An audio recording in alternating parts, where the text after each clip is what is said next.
வீட்டில் மரியாதையாக நடத்தப்படுற குழந்தைங்க தனக்கு கிடைச்ச மரியாதையை அப்படியே வெளியே மற்றவங்களுக்கும் கொடுக்க ஆரம்பிப்பாங்க.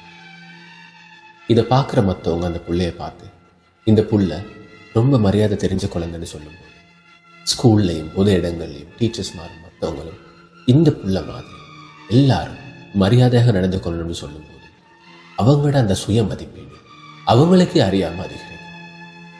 தன்னை பற்றின ஒரு நல்ல அபிப்பிராயம், அந்த சுய மதிப்பீடு, நல்ல முறையில் இருக்கிற குழந்தைங்களோட தன்னம்பிக்கை எப்பவுமே அதிகமாக தான் இருக்கு. அந்த புள்ள மெதுவாக பெருசாகி ஃப்யூச்சரில் நிறைய வெற்றிகளை அவங்க பெறணும்னா அவங்களுக்கு அந்த தன்னம்பிக்கை தான் நினைப்பாங்க. பிள்ளையில ரொம்ப மரியாதையாக நடத்தினாங்க. அது அவங்களுக்கு பெரிய சப்போர்ட்டாக இருக்கு.